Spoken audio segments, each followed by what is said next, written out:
The next group that we are looking at today is going to be disabled Americans. So we've got quite a few issues here. Another very, very sad court case. But what we have here is a kind of a legislative triumph. This is George H.W. Bush signing into law the Americans with Disabilities Act. So we'll take a look at that law and all of the ways that it protects the civil rights of Americans with different abilities. We're going to get started with another very just awful Supreme Court decision here. This is Buck versus Bell. This is 1924. This is not as long ago as it seems like it should be. At the time, Virginia and many other states across the country had a policy that allowed for forced sterilization of people that were intellectually disabled. The words of the Virginia law said that this sterilization was for the protection and the health of the state. This is kind of in the lead up to World War II, and there's some people that are supporting like eugenics and things like that. This is really just pretty awful. So in 1924, Carrie Buck was she was at an institution for people with disabilities, and she was going to be sterilized, and so they arranged for her to sue. Actually, the state arranged for her to sue because they wanted this to go to court so that they could prove that the law was okay. And that's exactly what happened. The Supreme Court ruled that this forced sterilization was not a violation of the Due Process Clause of the 14th Amendment.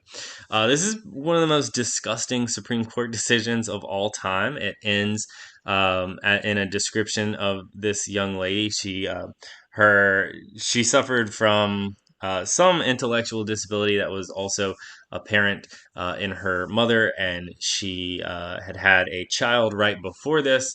And the last words of the Supreme Court decision were that 3 generations of imbeciles is enough. And so that's just the disgusting thought process of like a justice of the Supreme Court. So never forget that Supreme Court justices have awful opinions as well. This decision ultimately led to the sterilization of more than 70,000 people over the years. And there has never been anything to overturn this. Like, this is not a thing that happens anymore, but there has never been an official case to overturn this policy or anything like that. Some better policies of a slightly more enlightened time. In the late 70s, we started to see some, this became a social movement to protect the civil rights of disabled Americans of all different types here. So the Rehabilitation Act passed, and that officially added disabled as a protected class under the Civil Rights Act. So where the Civil Rights Act would say like it bans discrimination based on race, color, nationality, religion, sex, this added disabled as a category there.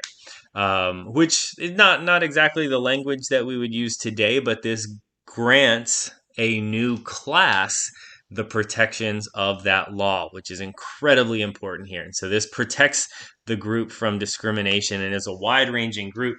And it also defines an inaccessible environment as a form of discrimination. So we're on the road to the Americans with Disabilities Act right here. But basically, if people can't get to your environment, that is a form of discrimination, and that was recognized by the Rehabilitation Act in 1978.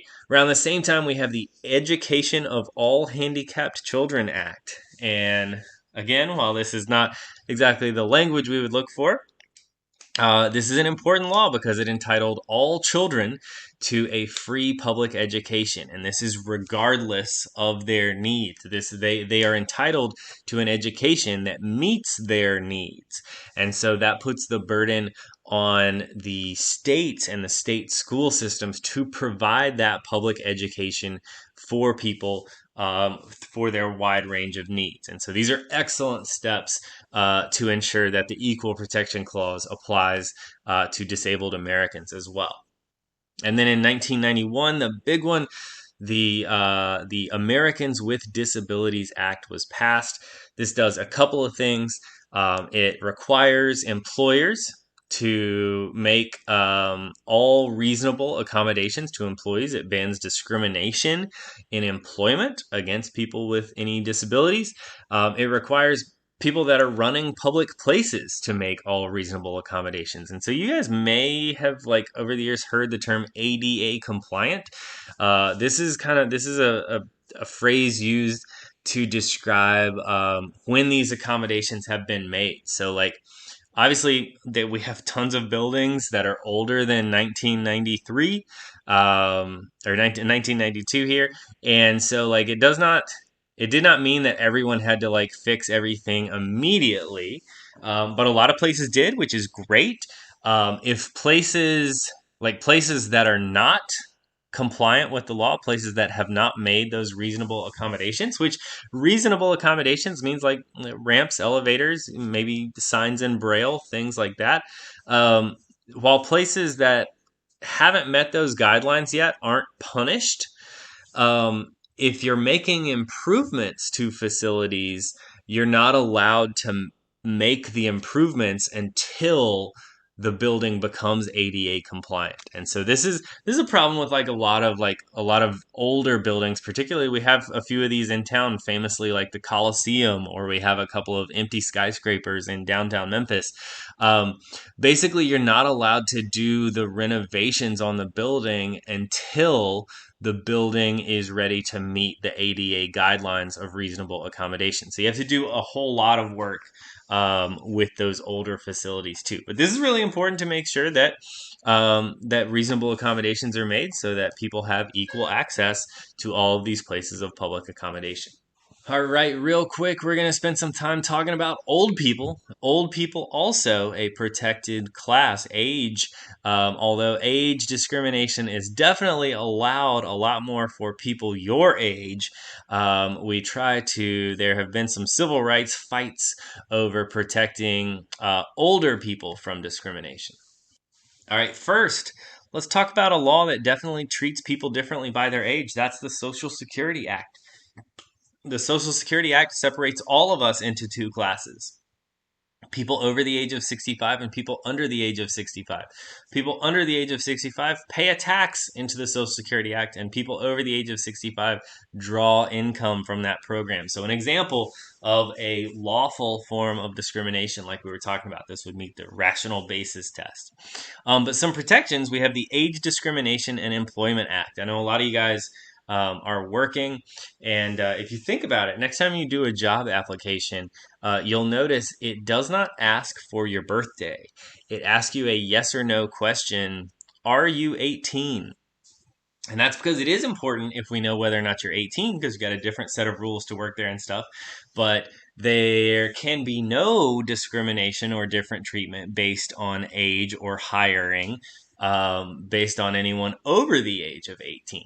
So, like, employers can't, they may not be able to determine, like, how old people are and things like that. There's also the Older Workers Benefit Protection Act, which means that employers have to provide equal benefits and equal access to workers, that whether they're old or young.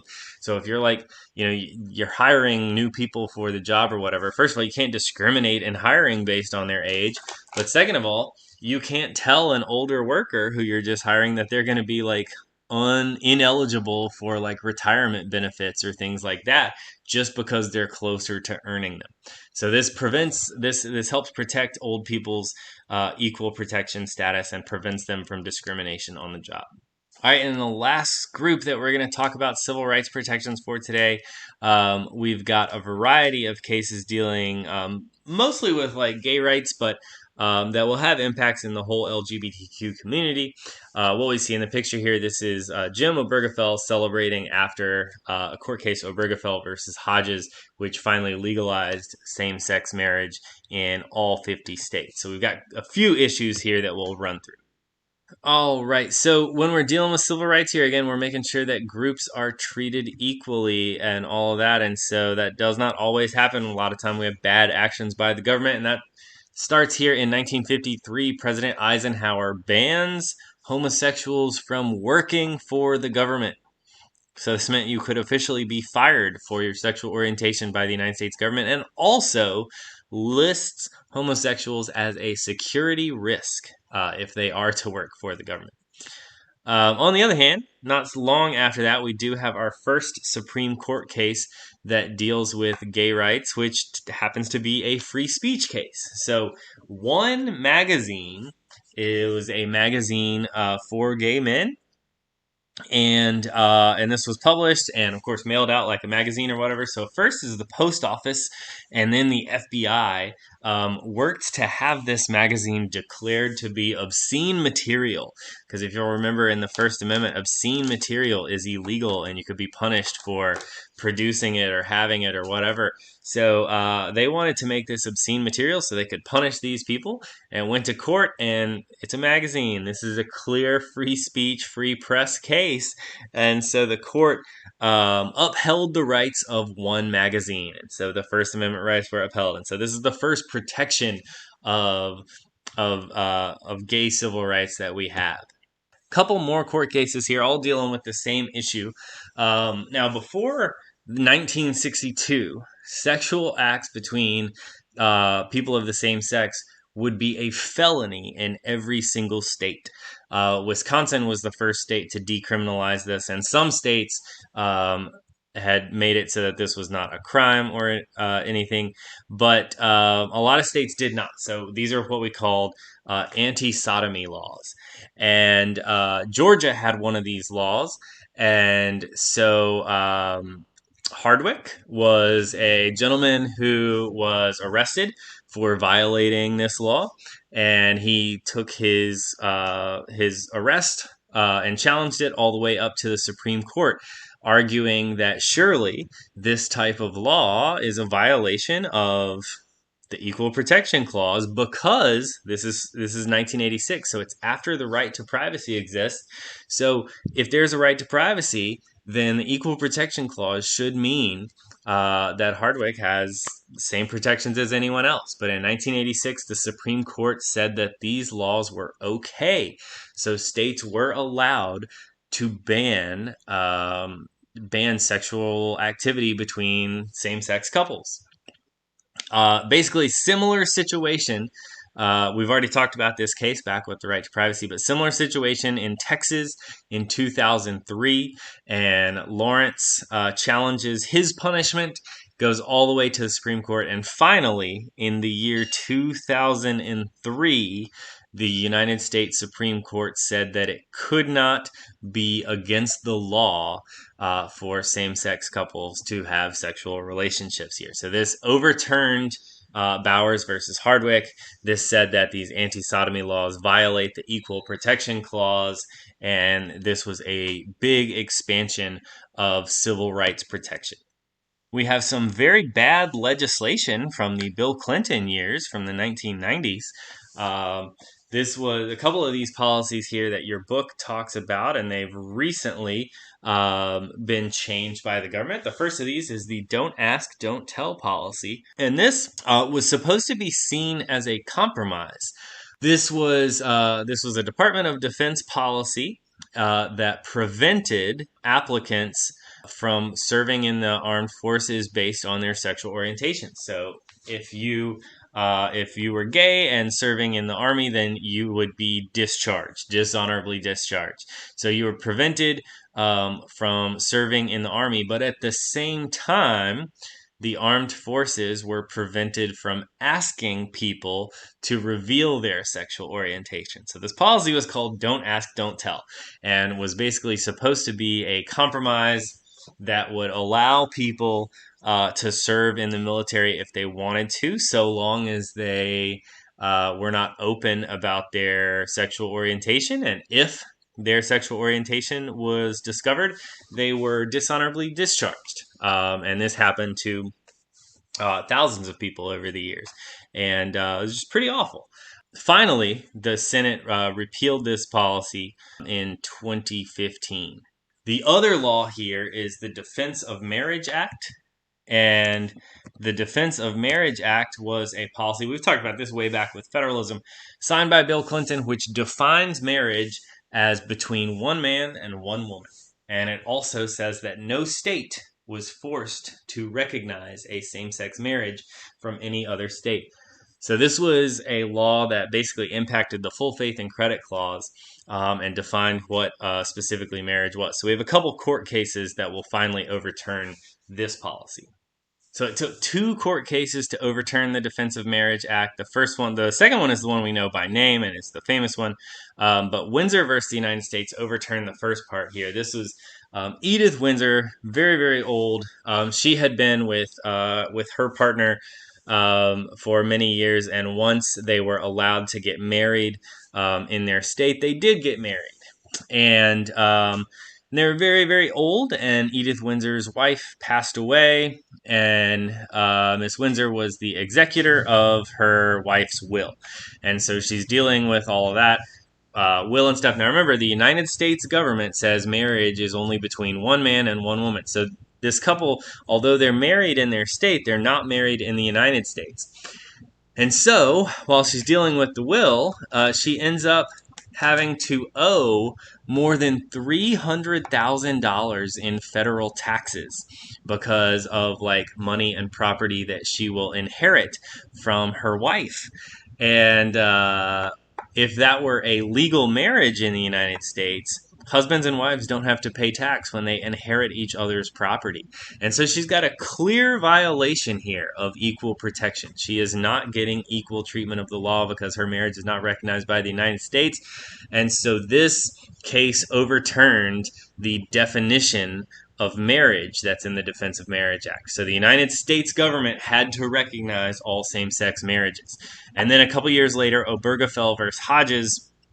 This was actually a ton of different plaintiffs. I don't know how Obergefell gets to be the name on it, but plaintiffs from 6 different states, including Tennessee, who were suing, saying that because their state did not allow same-sex marriage, that was a violation of equal protection rights and due process rights. And so the Supreme Court finally ruled in 2014 that state bans on same-sex marriage are violations of the due process clause because marriage is a fundamental liberty and on equal protection of the law. All right, finally, let's take a look at some bigly ideas. This is our last one of the unit here. Here is President Trump honoring some Native American men in front of a picture of Andrew Jackson, of course. And so we're going to take a look at all the things we want to make sure we remember about these different groups. So a lot of what we're talking about today are not necessarily going to be specific things that you would be asked about, but would be examples of things that you will be able to provide when asked about like civil rights protection. So the main thing we want to be able to do today is explain the impact of the 14th Amendment on the civil rights of various groups, particularly the Equal Protection Clause, making sure that people are treated equally by the law, and the Due Process Clause, making sure that no state denies anyone liberty without due process of law. One of the things we are likely to see probably would be the Americans with Disabilities Act, a very important law, also because it's a mandate, just kind of shows how mandates work and all that, but describe what the Americans with Disabilities Act requires, those reasonable accommodations for buildings and businesses. And then of any of the court cases that we'll deal with today, the ones that we would be most likely to need to know by name would be Obergefell versus Hodges, because it was just a straight equal protection case, and so it's kind of the one that we're most likely to see.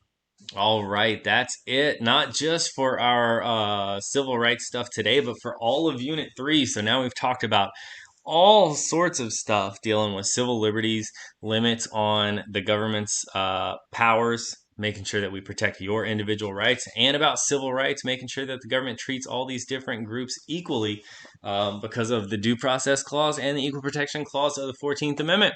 So after this, we will start to shift our focus onto regular people and see how people participate in politics.